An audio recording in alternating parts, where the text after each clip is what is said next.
জান্নাত থেকে জমিনে নামাইলেন, ঠিক কিনা জোরে বলেন।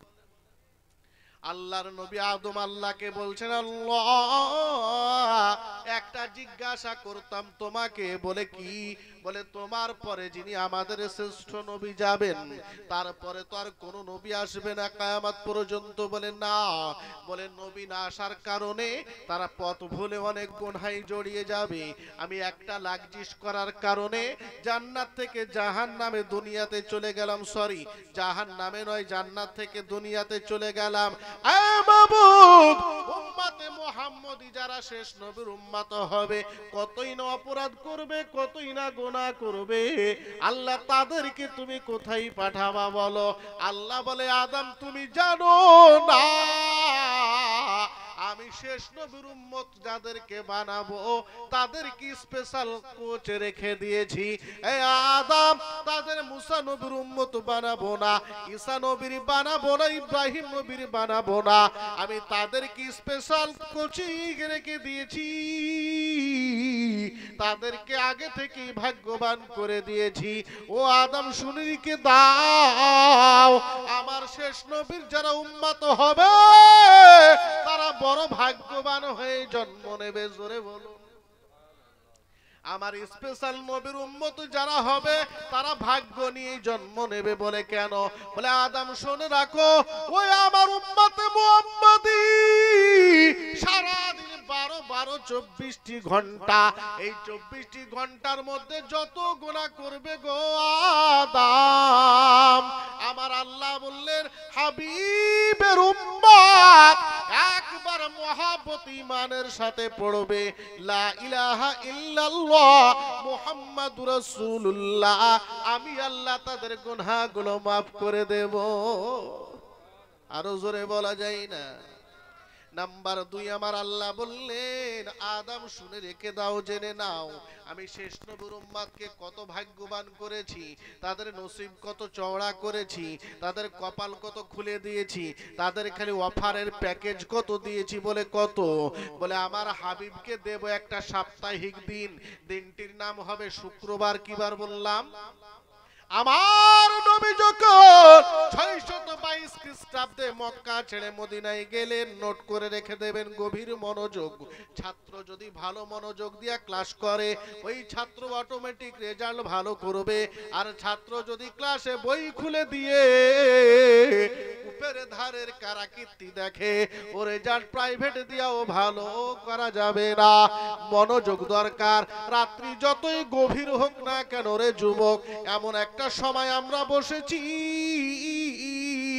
সূরা ইসরা 15 নম্বর পারা 78-79 নম্বর আয়াত, আমার আল্লাহ বললেন ওয়া মিনাল লাইলি ফাতাহাজ্জাদ বিহি নাফিলাতাল লাক আসা আইয়াবআসাকা রাব্বুকা মাকামাম মাহমুদা। এই সময়টা তো মারাত্মক, রাত্রি 2টো পেরিয়ে গেছে, তাহাজ্জুদের সময়, যে সময় আমার আল্লাহ বললেন বান্দারে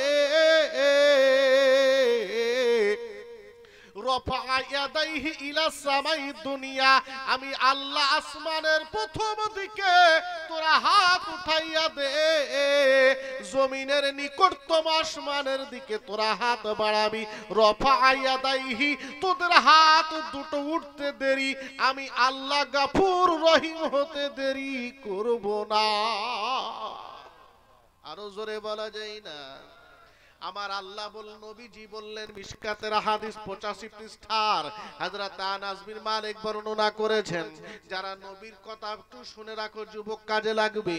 নামাজের পরের দোয়া, রাতের শেষের দোয়া, আমার নবী বলছেন ফরজ নামাজের পরে ইজা ফারাগা সালাত ইজা ফারাগা দুবুরিস সালা, ফরজ নামাজের পরে, আর নবী আমার বললেন রাতের শেষে। এই দুইটা টাইম বান্দা যখন রফা ইয়াদাইহি, দুই হাতকে আল্লাহর সামনে উঠিয়ে দেয়, ইলা সামাঈদ দুনিয়া, নিকটবর্তী আসমানের দিকে, আকুফিকুম, আল্লাহ যখন হাতের তালু ফাঁকা দেখতে পায়, আল্লাহু হাইয়ুন কারীম, আল্লাহ ওই বান্দা বান্দির উপরে বড় দয়াবান, মেহেরবান, ক্ষমাশীল হয়ে যায়। কালুখালী যুবক কমিটি জলসা দিতে দিতে এমন একটা সময় নিয়ে চলে এসেছে, ও যুবকের দল, একটা মূল্যবান সুযোগ আমরা পেলাম। এই সুযোগটাকেও যদি হাতছাড়া করে দেওয়ার পরে পস্তায়, তোমার পস্তাইয়া কোনো লাভ হবে না। কেননা কালুখালী যুবক কমিটি একটা সুযোগ করে দিয়েছিল 9 এপ্রিল। এই রাত্রে জলসাটা যেতে যেতে একেবারে গভীর মূল্যবান সময়ে পৌঁছে গেছে, যেই সময় সম্পর্কে আমার আল্লাহর নবী বললেন, বান্দা তুমি আমার আল্লাহর কাছে হাত বাড়ানোর সুযোগ ছেড়ে দিও না।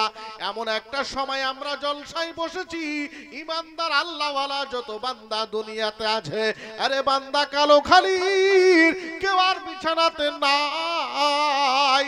প্রত্যেকটা ইমানদার আল্লাহর মুমিন বান্দা ওযু বানাইয়া এখন যাই নামাজে দাঁড়িয়ে গেছে। জোরে বলবেন না? এত মূল্যবান সময় আমরা পেলাম আজকে কালুখালীতে। আল্লাহ কবুল করুন, আপনাদের সার্থক করুন। জোরে বলি আমিন। আমার নবীকে আল্লাহ বললেন, ও আদম তুমি শুনে দাও, জেনে নাও, তুমি তো একটু ভেবে দেখো, আমি কোন নবীকে এত অফার দিলাম না, কোন নবীকে এত সুন্দর প্যাকেজ দিলাম না। আমি শুধু আমার শেষ নবীকে এমন একটা প্যাকেজ দিয়েছি। বলে প্যাকেজটা কি? 622 খ্রিস্টাব্দে নবী মক্কা থেকে মদিনা গেলেন। মদিনাতে যেদিন প্রবেশ করলেন সেদিন ছিল 622 খ্রিস্টাব্দের আপনার সোমবারের দিন। নবী আমার সন্ধ্যাবেলায় প্রবেশ করছেন। নবী যখন মদিনার গলিতে ঢুকলেন, ওই সময় মদিনার মানুষরা নবীজিকে পতাকা দিয়া স্লোগান দিয়া নিয়ে গিয়েছিলেন। জোরে বলুন সুবহানাল্লাহ। শুধু তাই না, তাই না, তাই না, নবী মদিনাতে ঢুকলেন, যে পাড়াতে নবী প্রথম রাত্রি থাকলেন, ওই পাড়াটার নাম হলো কোবা পল্লী। ওই কোবা পল্লীতে নবী সোমবার রাত, মঙ্গলবার, বুধবার, বৃহস্পতিবার আছেন। বৃহস্পতিবার সন্ধ্যা লেগেছে, স্যার পূর্বে মাগরিবের পরে আল্লাহ কোরআন থেকে এবার পাঠাচ্ছেন, জিবরিল আমার হাবিবের কাছে চলে যাও, দেরি করবে না।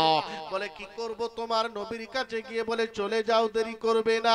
ইযা নুদিয়া লিস-সালাতি মিন ইয়াউমিল জুমআতি ফাসআউ ইলা যিকরিল্লাহ। একটু চিৎকার দিয়া বলেন আল্লাহু আকবার। আমার নবীজির কাছে আসলো, নবী গো কালকে শুক্রবার। বলে হ্যাঁ। বলে তোমার উম্মতের জন্য নামাজকে ফরজ করে দিলাম। জোরে বলুন। আসমানের নিচে জমিনের উপরে 622 খ্রিস্টাব্দে প্রথম হিজরিতে এপ্রিল মাসে শুক্রবার আমার নবী মদিনাতে প্রথম জুমার নামাজ চালু করলেন। ওই জায়গাটা কার একটু বলে দেব, শুনতে ভালো লাগবে না আপনাদের? মসজিদে কোবা নাম শুনেছেন না?